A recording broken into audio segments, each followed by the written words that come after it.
Okay, get this. For centuries, people were using a toxic element for both medicine and makeup. Yeah, antimony. Antimony, right. Talk about a beauty secret with a risky side. A little bit. Today we're going deep on antimony. All right.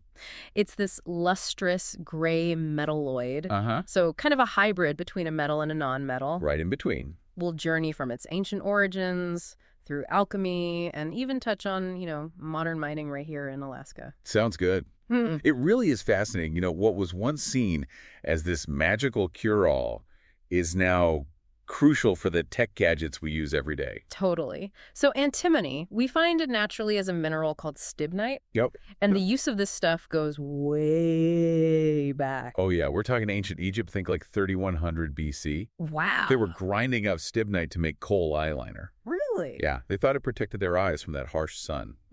Interesting. And it's even mentioned in some biblical texts. Wait, so they were putting something toxic that close to their eyes? Well, yeah. I mean, you'd think they would figured out that wasn't the best idea. I guess it really highlights how different their understanding of medicine was back then. Makes sense. And the Egyptians weren't alone in this either. The Greeks and Romans used it too. They did. Oh, yeah, for all sorts of ailments.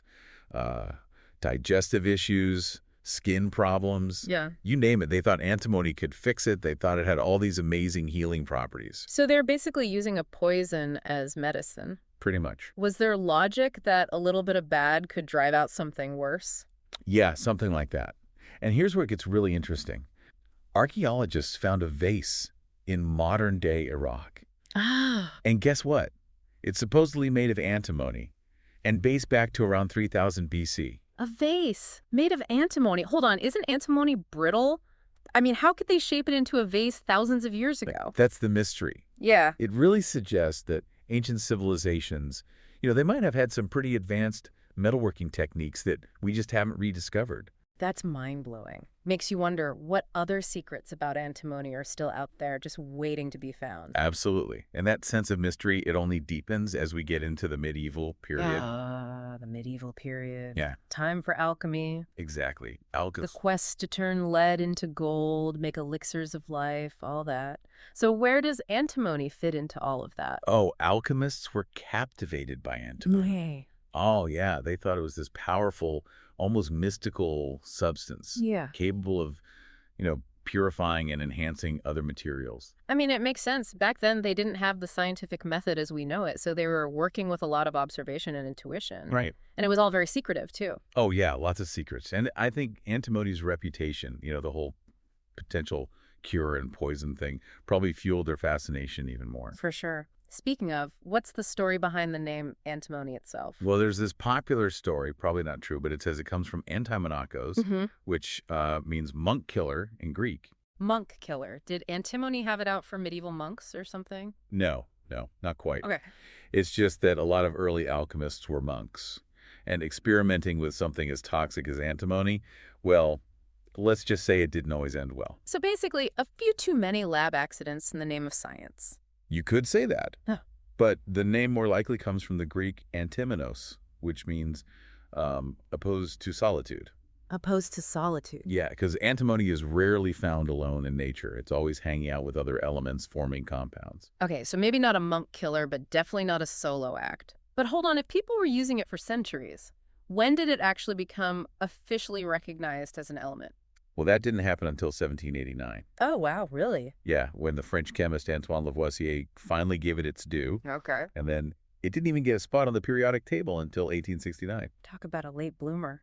But even after all that, people still kept using it for medicine, didn't they? For quite a while. They did, yeah. And that's the thing about antimony. It's this double-edged sword. How so? Well, one of its effects, even in small doses, Right. is that it makes you vomit. Yikes. Not exactly a selling point. True. But for centuries, that was actually seen as a good thing. Really? Oh, yeah. Doctors believed that making someone throw up cleansed the body and got rid of disease. So they used a poison to treat illness. It might sound crazy now, but back then, it was all about purging the body. People thought that was the key to health. Huh.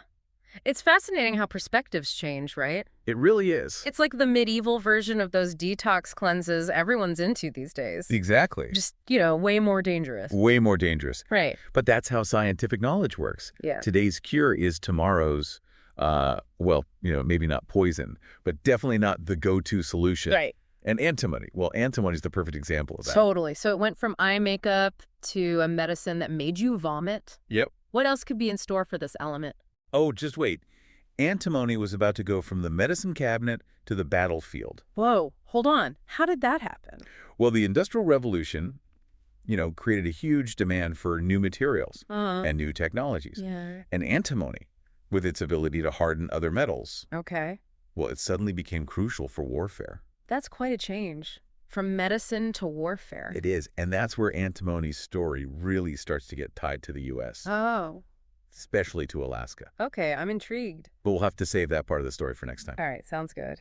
So before we got sidetracked, we were talking about antimony's wild ride, from ancient medicine to the battlefield. Yeah. How did this seemingly humble element become so important in warfare? Well, it all starts with shrapnel shells. You might have heard of them. I think so. A British military man, Major General Henry Shrapnel, he developed them back in the 1780s. Okay. Imagine this, like a cannonball packed with musket balls, Oh. designed to explode midair and just shower the enemy with deadly projectiles. Ouch. Sounds pretty effective, though. Yeah, it really was a game changer when it came to artillery tactics, and antimony. Well, antimony played a pretty crucial role. Oh, so? When you combine antimony and lead, you create an alloy that's way tougher and stronger than lead alone. So these musket balls inside the shrapnel shells, they were made with this lead antimony alloy. Exactly. The antimony made sure that the projectiles could hold their shape and, really pack a punch. Gotcha. And this innovation, well, it spread pretty quickly. By the early 1800s, shrapnel shells were standard military equipment all over the world. So even before the World Wars, antimony was already being recognized as a strategically valuable material. Absolutely. So you can imagine when World War I broke out, the demand for antimony just skyrocketed. Yeah, I bet. Every major power suddenly needed huge amounts of ammunition, and that meant antimony for those lead alloys. It's like antimony went from a supporting role to, the lead actor practically overnight. Yeah, great way to put it. And then, with overseas supplies becoming unreliable during the war, the U.S. started looking for sources of antimony within its own borders. Enter Alaska? Precisely. Turns out Alaska has pretty substantial deposits of stibnite, the mineral antimony comes from. Right. So with this wartime demand and everything, mining activity in Alaska exploded, especially in the interior and western regions. So we're talking actual antimony mines popping up all over Alaska. Yeah. Mines like the Scrafford mine, it was near Fairbanks. Okay. And the Sliskovich mine near Nome, they became big players. Wow. And there were others too in the Kuskokwim region. The U.S. government even started offering incentives, encouraging more production. It's amazing how a global conflict can reshape an entire industry. It is. And even a region, like Alaska. It really is. It reminds you of how interconnected the world is. Yeah. And it's not just about the physical resource itself, but the knowledge and expertise that develops around it. Totally. So Alaska did its part, supplying antimony for the war effort. What happened after the war ended? Did the mines just shut down? Well, a lot of them did, yeah. Oh. The immediate demand for antimony dropped off after the war. Makes sense. And attention shifted to other materials. Yeah. Plastics were becoming more commonplace, and the electronics industry was starting to take off. So antimony kind of took a backseat for a while. Yeah, you could say that. Yeah. But it wasn't the end of antimony's story. Not at all. Yeah. In fact, in recent years, antimony has experienced a bit of a resurgence, you could say. Really? Yeah. It's become what's known as a critical mineral. I've heard that term before, but I'm a little fuzzy on it.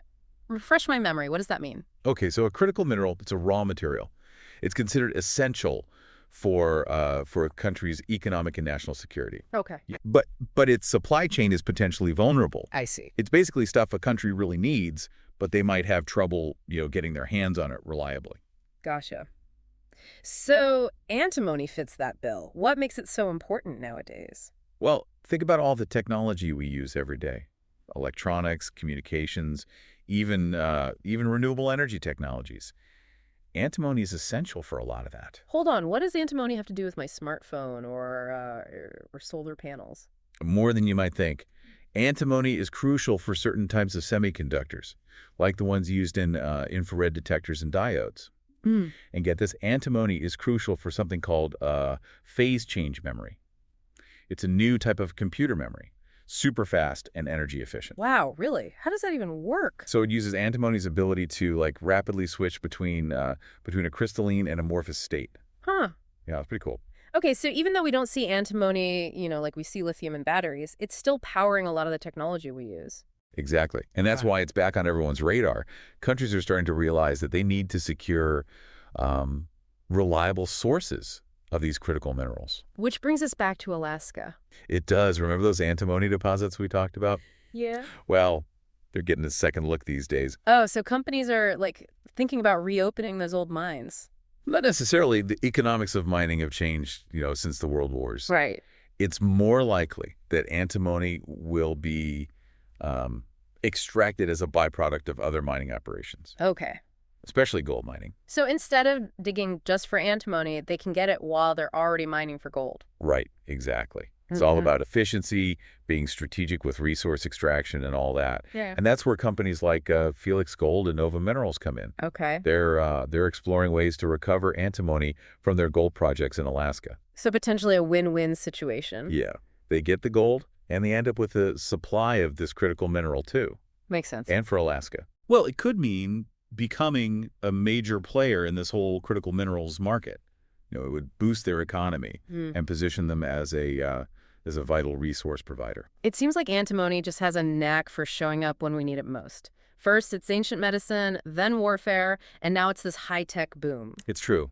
From ancient eye makeup to the smartphone you're probably using to listen to this, antimony has been a part of human history in more ways than we realize. This has been super fascinating. Yeah. But why should the average person care about this? What does all this antimony stuff mean for someone listening to this right now?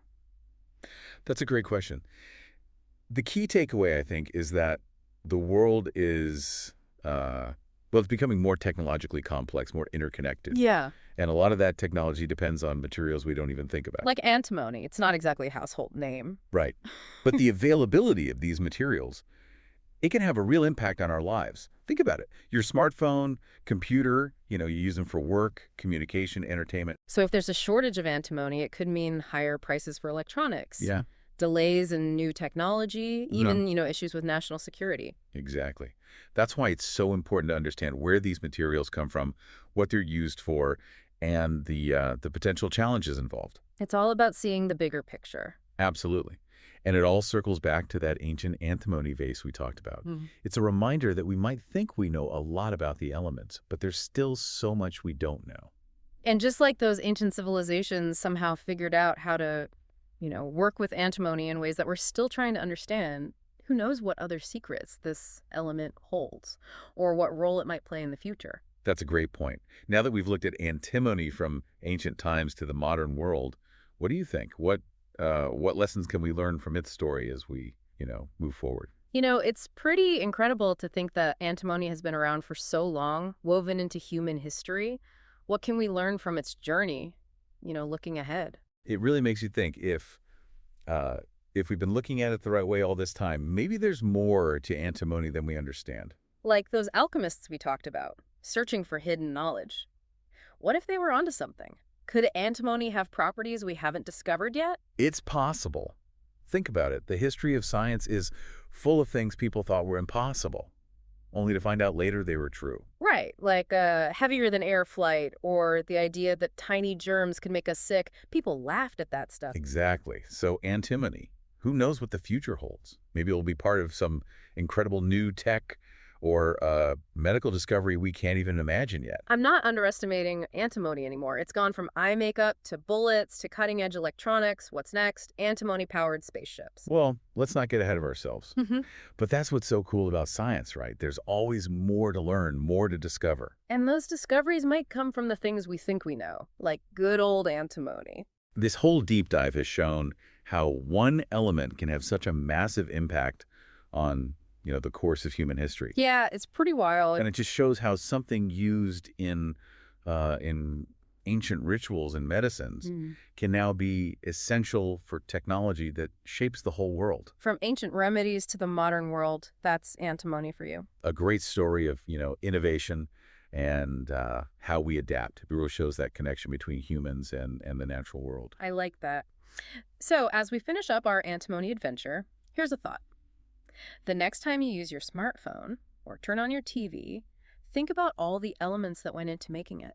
It might surprise you how many things we take for granted, like antimony, are working behind the scenes, connecting us to a past that goes back thousands of years. And who knows, maybe those elements hold the key to a better future. That's certainly something to think about. Definitely. And that's what makes exploring like this so exciting. Always something more out there. Always more to learn.